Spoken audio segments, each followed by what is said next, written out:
오늘 말씀은 예수님께서 디베라 바닷가에서 베드로와 제자들을 다시 만나 주신 사건입니다. 부활하신 주님을 만났지만 제자들은 낙심해서 물고기나 잡으러 가자고 업으로 돌아갑니다. 사실 부활하신 주님을 만났지만 이미 사명을 잃어버린 상태입니다. 물고기나 잡으러 가자 하는 이야기는 이제 먹고 사는 문제나 해결하자라고 하는 뜻이 담겨져 있는 것입니다. 그런데 그들이 밤새 그물을 내렸지만 그러나 얻은 것이 없었습니다. 고향에 돌아왔지만 바로 거둔 게 없었다는 이야기입니다. 절망의 밤입니다. 그런데 밤새 수고하고 애쓰고 있는 그 고군분투 현장에, 그 생존의 현장에 예수님이 찾아오셨습니다. 그리고는 그들을 향해 애단치지 아니하십니다. 어떻게 부활한 몸을 너희들이 다 보고 만지고 그리고 어떻게 이렇게 이곳에 왔느냐고 그렇게 말씀하지 않아요. 오히려 낙심한 엘리야에게 숯불의 떡을 준비하신 것처럼 예수님이 떡과 물고기를 준비하시고 그들에게 식사를 오히려 대접하고 계십니다. 여러분, 어떻게 보면 얼마 전에 있었던 최후의 만찬을 생각하는 모습이 나타나죠. 13절에 예수께서 가져서 떡을 가져다가 그들에게 주시고 생선도 그와 같이 하시니라. 여러분, 여기에 나타난 떡과 생선은 제자들이 잡은 것이 아니라 주님이 친히 준비하신 거예요. 친히 준비하신 그것으로 대접을 해요. 여러분, 우리는 본문을 보면서 다시 한번 이전에 있었던 일들을 좀 생각하면서 본문을 통해서 은혜를 나누고자 합니다. 베드로가 어떤 사람이었어요? 주님을 부인했던 사람이에요.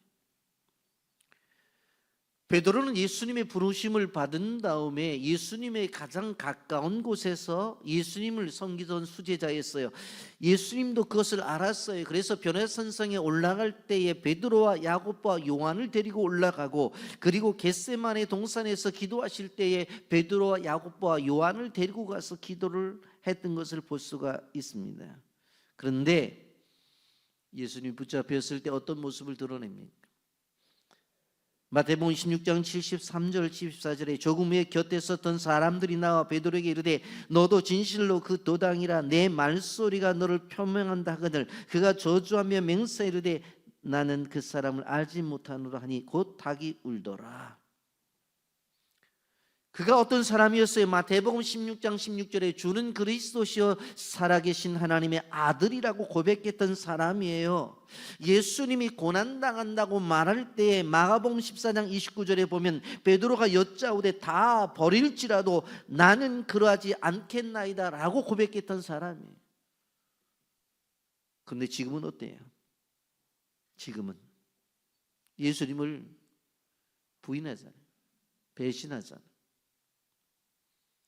우리도 한번 생각을 해봐야 됩니다. 우리도 하나님께로부터 은혜와 사랑을 받았음에도 불구하고 어떤 경우에 우리의 삶에 불이익을 당한다고 한다면은 주님을 부인하는 일이 없는가 생각을 해봐야 돼요. 사랑과의 관계 속에서도 마찬가지예요. 좋은 관계를 유지하다가도 나에게 조금 더 불이익이 찾아온다고 한다면, 손해가 온다고 한다면 그 사람과의 관계를 인정하지 않으려고 해요. 베드로가 그랬나요? 가룟 유다는 은삼십에 예수님을 팔았던 사람이에요.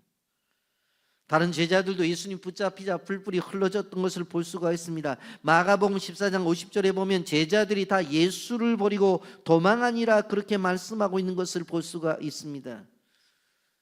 그렇기 때문에 예수님께서 그들을 향해서 기도해야 된다고 말씀하셨어요. 마가복음 14장 38절에 시험에 들지 않게 깨어 있어 기도하라. 마음에는 원이로되 육신이 약하도다 그렇게 말씀했습니다. 그러나 베드로의 모습을 보십시오. 마태복음 26장 75절에 보면 이에 베드로가 예수의 말씀에 다 굴기 전에 3번 나를 부인하리라 하심이 생각나서 밖에 나가서 심히 통곡하니라. 그는 3번이나 부인을 했어요. 실패자예요. 그런데 주님은 실패자를 그대로 놔두지 아니하시고 그 실패자를 회복시키는 것을 볼 수가 있습니다. 예수님을 배반했어요. 아무리 부활하신 예수님의 몸을 보았음에도 불구하고 그는 마음에 너무나 부담을 느끼는 거예요. 그래서 옛날로 돌아가야 되겠다고 생각을 해요. 그래서 옛날 직업으로 돌아가는 거예요. 요한복음 21장 3절에 보면 시몬 베드로가 나는 물고기 잡으러 가노라 하니 그들이 우리도 함께 가겠다 하고 나가서 배에 올랐으나 그날 밤에 아무것도 잡지 못하였더니 베드로가 떠난다고 했더니 6명이 달려들어요. 모두 7명이 고기를 잡으러 갔어요. 밤새 노력했어요. 그런데 빈 그물이고 빈 배예요. 여러분, 예수님을 떠난 인생은 이렇게 빈 그물과 빈 배 인생이라고 하는 것을 우리는 기억해야 돼요. 여러분, 부르심에 감격해서 주님을 따랐던 그 사람, 예수님과 함께 밥을 먹고 그리고 또 생활 속에서 사역 속에서 큰 능력을 경험했던 그가 그 감격의 순간을 잃어버리고 돌아왔을 때 그의 노력을 통해서도 얻을 수가 없었고 그들의 수고를 통해서도 얻을 수가 없었어요. 그들에게 있었던 것은 빈 배와 분 그물이에요. 요한복음 15장 5절에 나는 포도나무에 너희는 가지라. 그가 내 안에 내가 그 안에 거하면 사람이 열매를 많이 맺나니 나를 떠나서는 너희가 아무것도 할 수 없음이라. 나를 떠나서는 너희가 아무것도 할 수 없음이라는 말씀을 믿는 게 진정한 믿음이에요. 그런데 그대로이지 않아요. 집사님도 안 그렇고 권사님도 안 그렇고 장로님도 안 그렇고 목사도 안 그래요. 주님 떠나 살 수 있다고 생각해요. 성경 그렇게 말하지 않는데. 여러분, 우리는 기억해야 돼. 예수만이 우리의 전부시고 예수님을 떠나서는 내가 아무것도 할 수 없다고 생각을 해야 되는 거예요. 여러분, 그래서 모든 것 되시는 그 주님을 붙잡으시기를 주님의 이름으로 축복합니다. 주님을 떠난 인생은 결국 빈 그물이고 주님을 떠난 인생은 결국 빈 배 인생이 된다는 거예요. 나를 떠나서는 너희가 아무것도 할 수 없음이라고 하는 이 말씀이 우리의 삶의 아멘의 고백이 되어져야 돼요. 밤새 그물을 던졌죠. 또 던졌어요. 그런데 걸려오는 것은 아무것도 없어요. 지치고 피곤합니다. 밤새 동안 노력을 했으니 얼마나 허기지고 배가 고팠겠어요. 이제 어떡하지? 그럴 때에 주님이 찾아오셔요.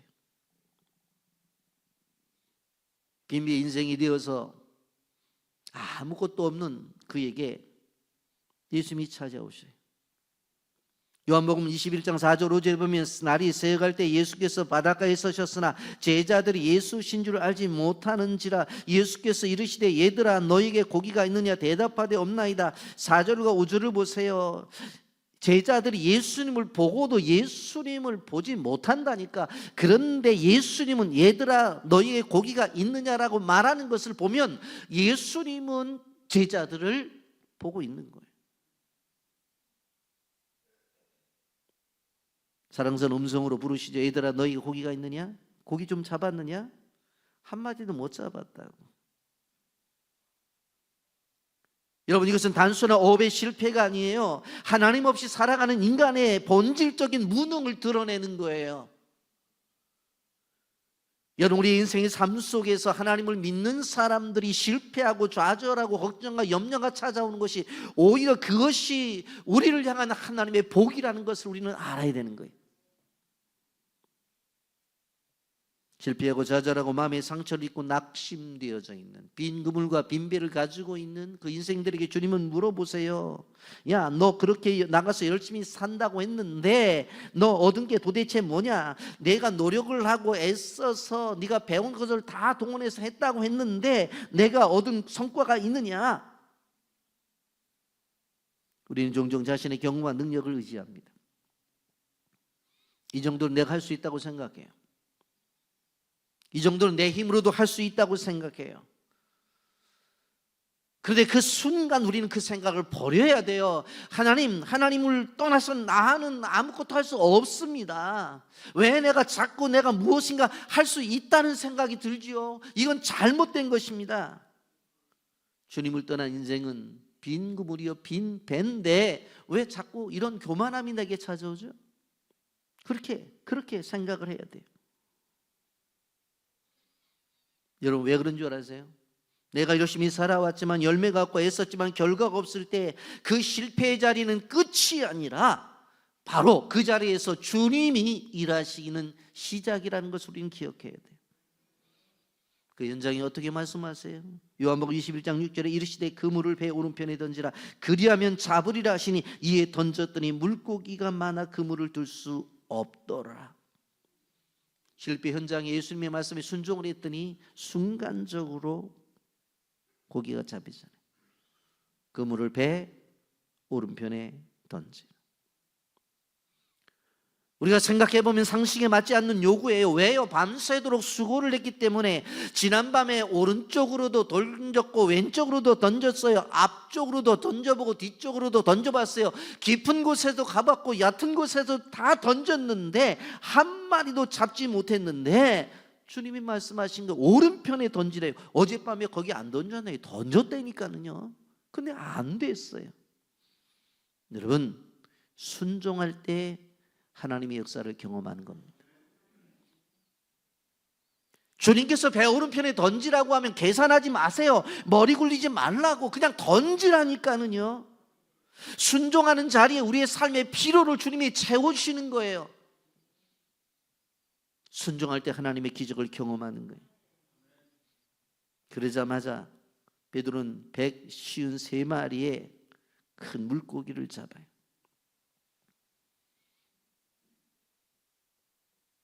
우리는 공부를 한 중고등학교를 다 졸업한 사람들은 모나미 153 볼펜을 다 안 써본 분이 없으실 것입니다. 볼펜의 대명사로 알려진 153 볼펜 1963년 5월 1일에 탄생하죠. 이 땅에 볼펜이라는 게 없었어요. 송삼석 장로님이 기도하면서 자기 기업이 다 무너졌을 때 망했을 때 기도원에 가서 기도를 하는데 내가 하나님 왜 망했죠? 그랬더니 하나님이 너 망한 거 3가지 이유야. 첫째, 너 주일 성수 안 했잖아. 일 바쁘다고. 주일을 제대로 안 지켰잖아. 예, 그래요. 앞으로는 무슨 일이 있어도 주일 지키겠습니다. 무슨 일이 있어도 결혼식도 안 가고 장례식도 안 가고 주일 지키겠습니다. 두 번째, 너 돈 많이 벌고도 정확하게 11조 안 했잖아. 11조 모양만 냈잖아. 많이 떼먹었잖아. 앞으로는 정확하게 하겠습니다. 정확하게 하겠습니다. 세 번째로, 너 새벽기도 하지 않았잖아. 새벽기도 안 했잖아. 이 3가지를 하나님이 얘기하셔요. 예, 앞으로는 새벽기도 하겠습니다. 그 기도를 하고 나서 성경을 읽는데 이 요한복음 21장 1절부터 14절 말씀에 153이라는 숫자가 들어온 거예요. 그래서 하나님 앞에 기도를 합니다. 제가 이제 사업을 하게 되어질 텐데 일본에서 볼펜을 가지고 와서 그것을 만들겠는데 153이라는 볼펜을 만들겠습니다. 그리고 뭐라고 기도했어요? 그때 당시에 알려지기로는 세계 인구가 한 50억 정도 된다고 하는데 세계 모든 사람이 내가 만든 이 153 기적의 볼펜을 쓰기를 합니다. 그런데 통계적으로 보면 50억 개가 넘었어요 지금. 숫자적으로 보면 온 세계 사람들이 다 송 장로님의 그런 볼펜을 다 쓴 거예요. 153. 그 기적의 역사가 나타난 거예요. 이렇게 밤새 물고기를 잡지 못한 그런 상태에 있었을 때에 누가 발견해요? 사도 요한이 말해요. 주님이시다. 요한복음 22장 7절에 예수께서 사랑하시는 그 제자가 베드로에게 이르시되 주님이시라 하니 시몬 베드로고 벗고 있다가 주님이라 하는 말을 듣고 겉옷을 두른 후에 바다에 뛰어내리더라. 고기가 잡히는 순간에 깨달은 거예요. 이거 우리가 밤새 노력해도 안 됐는데 저 앞에 계신 분이 말씀하는 대로 따라갔더니 이렇게 고기가 잡혀 이건 주님이 아니고는 할 수가 없어. 깨달은 거예요. 그래서 주님이라고 이야기하니까 그 소리를 듣자마자 베드로가 어떻게 합니까? 겉옷을 입고서 물로 뛰어들어서 어떻게 해요? 수영하면서 누구에게로 가는 거예요? 주님에게 가는 거예요. 여러분 생각을 해보면 주님이라고 했으니까 분명히 주님을 깨달았으면 노를 저어라, 빨리 돛을 올려라, 빨리 주님에게 가라, 그렇게 할 수도 있었는데 그렇게 하지 않고 다른 사람은 관계가 없어요. 자기 혼자 주님을 만나게 됐다는 열정을 가지고 어떻게 하십니까? 그냥 물속으로 뛰어들어요. 그러면서 수영을 해요. 물론 어부 출신이니까 수영은 잘했을 거예요. 그럼에도 불구하고 베드로의 눈은 누구를 향해서? 육지에 있는 주님을 향해서 모든 시선을 주님께 드리고 살아계신 하나님을 느낄 때 부활하신 주님이 앞에 계시잖아요. 그 주님을 바라보며 가는 거예요. 나왔을 때에 물에 빠진 생쥐처럼 온몸을 벌벌 떨고 있었을 것이에요. 그런데 가봤더니 어떻게 해요? 따뜻하게 숯불이 있고 거기에 떡과 물고기가 준비가 되어져 있는 거예요. 누가? 주님이 준비한 거예요. 아침상을 차려주신 거예요. 꾸짖지 않으세요? 너 어떻게 그럴 수 있냐? 너 뒤통수 때렸지? 절대로 배신하지 않겠다고 그래놓고 지금 너 도대체 너 뭐하고 있는 거야? 그러지 않으셨어요. 주님은 끊임없이 우리를 부르셔요. 마태복음 11장 28절에 수고하고 무거운 짐진 자들아 다 내게로 오라 내가 너희를 쉬게 하라고 했어요. 그 아침 식사를 하면서 베드로는 눈물바다가 되었을 거예요. 그냥 먹으면서도 목이 잠겼을 거예요. 눈물 반 음식 반 되는 음식을 먹었을 거예요. 그 사랑 앞에 그는 무릎을 꿇었던 거예요. 요한복음 21장 12절 13절 예수께서 이르시되 와서 조반을 먹어라. 와서 조반을 먹어라. 벌벌 떨고 있는 온몸이 수영을 해서 들고 와 있는 그 몸 와서 조반을 먹어라. 주님이 초대해요. 그리고 다른 제자들이 주님이신 줄 아는 거로 당신 누구냐 감히 묻는 자가 없더라. 예수께서 가셔서 떡을 가져다가 그들에게 주시고 생선도 그와 같이 하시니라. 예수님께서 친히 떡을 가져다가 주셨다고 그랬어요. 예수님께서 친히 생선을 갖다가 주셨다고 말씀을 했어요. 누가 준비한 것? 주님이 준비한 것. 그리고 베드로에게 간곡한 물음과 부탁을 합니다. 15절부터 17절 보면 그들이 조반 먹은 후에 예수께서 시몬 베드로에게 이르시되 요한의 아들 시몬아 내가 이 사람들보다 나를 더 사랑하느냐 하시니 이르되 주님 그러하나이다. 내가 주님을 사랑하는 줄 주님께서 아시나이다. 이르시되 내 어린 양을 먹이라. 또 두 번째 이르시되 요한의 아들 시몬아 내가 나를 사랑하느냐 하시니 이르되 주님 그러하이다. 내가 주님을 사랑하는 줄 주님께서 아시나이다. 이르시되 내 양을 치라. 세 번째 이르시되 요한의 아들 시몬아 내가 나를 사랑하느냐 하시니 주께서 세 번째 내가 나를 사랑하느냐 하심으로 베드로가 근심하여 이르되 주님 모든 것을 아시오며 내가 주님을 사랑하는 줄을 주님께서 아시나이다. 예수님께서 이르시되 내 양을 먹이라. 세 번의 질문을 해요. 근데 원어적으로 보게 되어지면 15절에 요한의 아들 시몬아 내가 나를 사랑하느냐고 물을 때에 그 원어는 아가페예요. 여러분 헬라 말에서 사랑이라는 말은 네 가지가 나타나는데 첫 번째 에로스예요. 에로스는 남녀 간의 사랑이에요. 두 번째 필리아는 친구 간의 사랑이에요. 우정적 사랑이고 세 번째 스톨게는 어떤 사랑입니까? 바로 가족 간 형제 간의 사랑이고 아가페라는 것은 무엇입니까? 조건 없는 사랑이에요. 그런데 첫 번째 물을 때 뭘 물어봐요? 아가페로 물어봐요. 요한애들 시몬아, 내가 나를 사랑, 조건 없는 사랑, 십자가에서 죽으신 그 사랑으로 사랑하느냐? 그랬더니 베드로가 뭐라고 말해요? 필리아로 대답을 해요. 난 그런 사랑 자신 없어요. 그냥 친구 간에 사랑하는 사랑 정도 할 수 있습니다. 주님이 다시 물어요. 야 베드로야, 너 나하고의 관계 속에서 아가페 사랑할 수 있어? 사랑할 수 있어? 그랬더니 다시 뭐라고 대답을 해요? 자신 없어요. 나는 아가페 사랑 자신 없어요. 필리오 사랑이에요. 그랬더니 17절에 가서 예수님께서 바꾸셔요.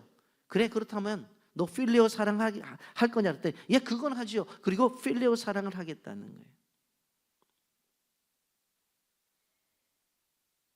여러분, 우리가 여기서 알아야 될 것은 사역에 있어서 기본은 무엇이면 사랑이에요. 사랑은 모든 사역의 출발점이 된다는 것을 우리는 기억해야 돼요.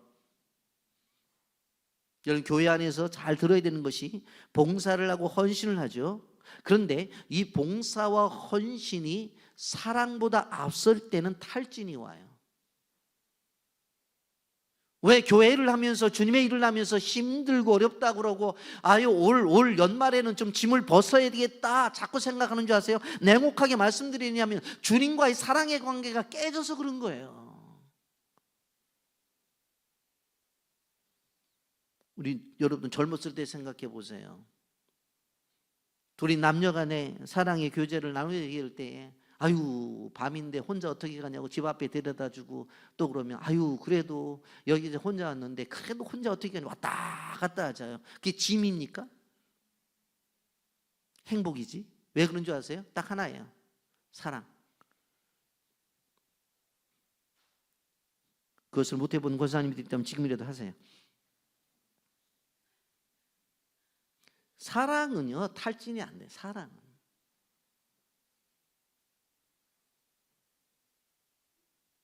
사랑이 없는 사역은 짐이 되어져요. 그런데 사랑이 있는 사역은 소명이고 사랑이 있는 사역은 그것이 미션이 된다니까는요.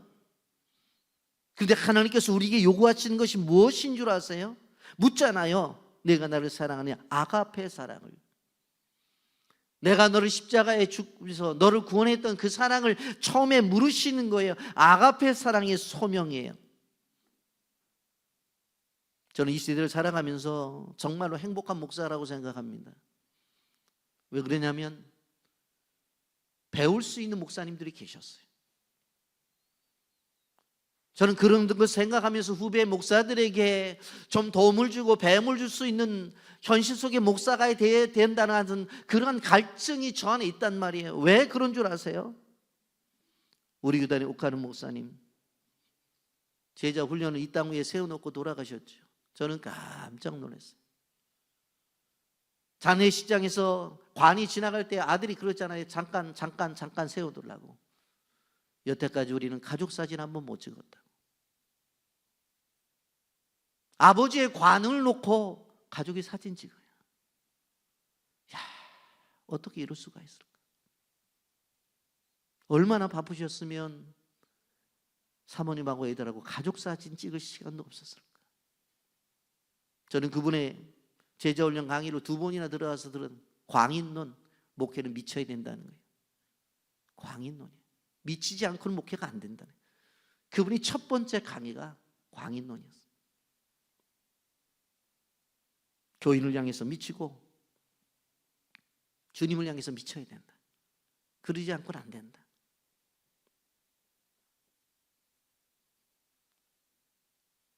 여러분, 두란노 손을 만든 하용주 목사님, 제가 그분의 장례식 때 선교지에 있었어요. 선교지에 돌아와서 제가 영상으로 보게 되어지는데 얼마나 울었는지 몰라요.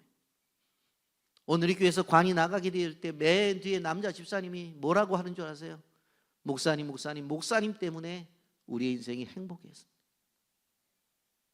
목사님 때문에 우리 인생이 있습니다. 제가 울었어요. 내가 죽었을 때 우리 성도들이 목사님 때문에 우리 인생이 행복했냐고 그렇게 말을 할 수 있을까?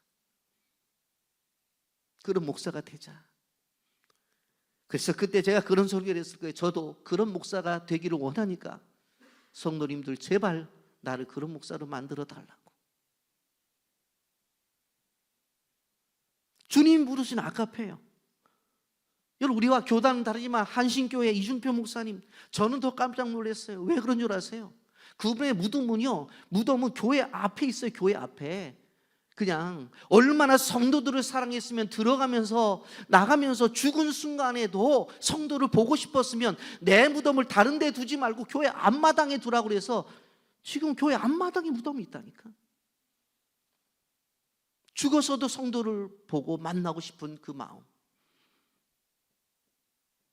이거는 아가페의 사랑이 아니고는 가능할 수가 없는 거예요. 그래서 저는 행복한 목사는 왜?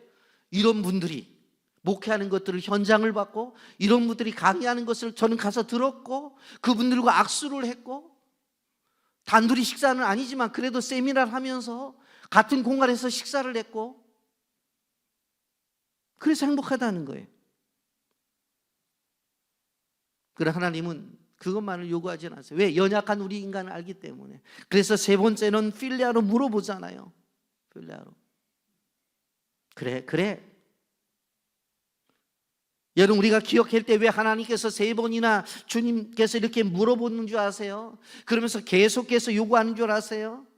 우리의 신앙의 삶 속에서 시인과 고백과 자기 표현이 그렇게 중요한 거예요. 그렇기 때문에 끊임없이 찬양대가 찬양을 했을 때도 박수를 치는 것이 무엇입니까? 표현이고 시인이고 인정이에요. 그리고 설교를 들을 때에 아멘이라고 화목하고 고백하는 것도 시인이고 고백이고 표현이라니까. 그래도 아멘을 안 하세요. 암만 얘기해도. 그래서 제가 얘기했잖아요. 왜 다른 교회 가서 강의하고 설교하면 왜 이렇게 아멘 소리가 크게 나오는지. 그래도 아멘 안 해요. 사이좋게 살자고 나랑.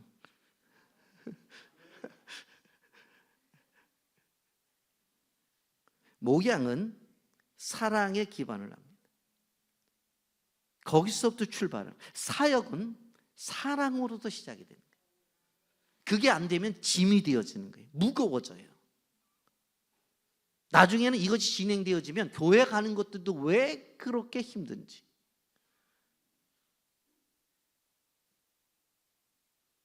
백화점 쇼핑 가는 것은 그렇게 즐거운데 교회 갈 때 버스는 왜 이렇게 정확한 시간에 와주는지. 버스 놓쳤다고 했으면 참 좋을 텐데. 근데 맡길 때에 오늘 보면 15절에도 예수님이 내 어린 양, 16절에 내 양, 17절에도 내 양이라고 말했어요. 내 양을 먹이라, 내 양을 치라, 내 양을 먹이라고 말을 했어요. 누구의 양이? 주님의 양이에요. 양을 얼마나 힘든 줄 아세요? 눈이 나빠요. 그래서 먼 것 보지도 못해요. 기억력도 없어요. 목자 인도가 아니면 지난해 먹은 푸른 초장이 어딘지도 몰라요. 잘 넘어져요. 그래서 넘어지면 바둥바둥 혼자 일어나지도 못해요. 지 멋대로 해요. 그래서 성경 분명히 말했잖아요. 우리는 양 같아서 각기 제 길로 갔다고 말했잖아요. 지 마음대로 살아가는 그런 양들을 관리해야 되는 게 목자예요. 그 목자예요. 여러분, 우리는 이 말씀을 좀 생각을 하면서 나가야 됩니다.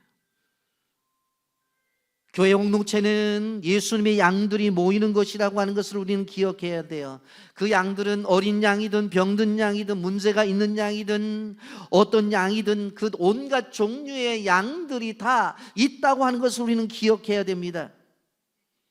사람들은 손가락질하면서 왜 저러냐고, 저럴 바에 우리 교회 안 나왔으면 좋겠다고 미성숙한 모습을 보이면서 그런 판단을 할 때가 있습니다. 그래서는 안 됩니다. 여러분, 우리는 교회 사명선언문에서 사도행전적 바로 그 교회를 세워나가는 그런 교회로 우리는 방향을 잡고 나가고 있습니다. 그 초대교회, 하나님 우리를 향해서 선한 뜻을 가지고 계시잖아요. 아가페로 물어보다가 2번이나 물어보다가 안 되니까 필레아로 물어보잖아요. 선하신 분이잖아요. 여러분, 이번에 이란에서 미군 전투 조종기가 추락을 당하면서 조종사가 실종이 되었잖아요. 이 사람이 숨어서 암호를 보낸 걸 보세요. 자신을 사지에서 구출해 달라고 한 암호가 뭔 줄 아세요? God is good. 하나님은 선하십니다. 좋으신 하나님이십니다. 그게 신호야. 그게 신호. 저는 깜짝 놀랐던 게 무엇인가 하면 실제적으로 누구에게 미국 정보국에게 알린 거예요. 나를 구해달라고. 그래서 자기가 신호를 보내는데 그 신호의 내용을 볼 때는 누구에게? 하나님에게 보내는 거예요. 하나님에게. 그리고 찾아냈잖아요. 그리고 구출했잖아요. 네? 구출했잖아요.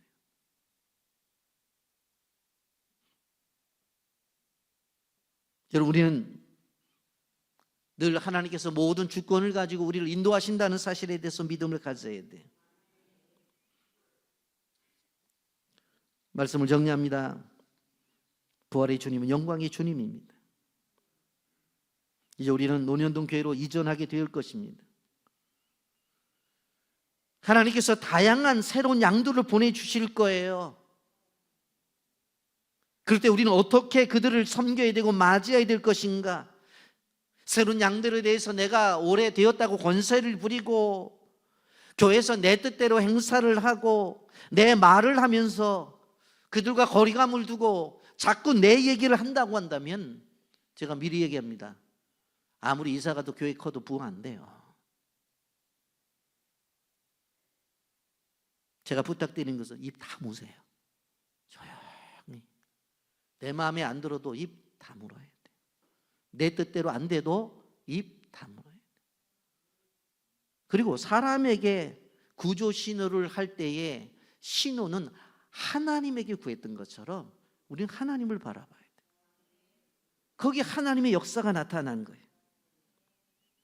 저는 담임 목사로서 그렇게 기도를 하고 있습니다. 어떤 양이 되었든지 간에 맡을 수 있는 교회, 어린 양도 맡을 수 있고 나이 든 양도 맡을 수 있고 가난한 양도 맡을 수 있고 부유한 양도 맡을 수 있고 배운 양도 맡을 수 있고 배우지 못한 양도 맡을 수 있고 건강한 양도 맡을 수 있고 몸을 질질 끄고 오는 사람이 있으면 안내원들이 쫓아가서 남자 집사님들 불러가면서 업으라고 해서 업어서 본당에 모실 수 있는 그런 교회, 주님이 사랑하는 양들을 우리가 사랑하자고요. 그런 교회가 될 때에 진정한 부흥이 거기서 일어난다는 거예요. 주님은 내가 나를 사랑하는 아가페로 물어보신다는 사실을 기억하면서 그러한 주님의 종들이 되기를 예수님의 이름으로 축복합니다. 아멘.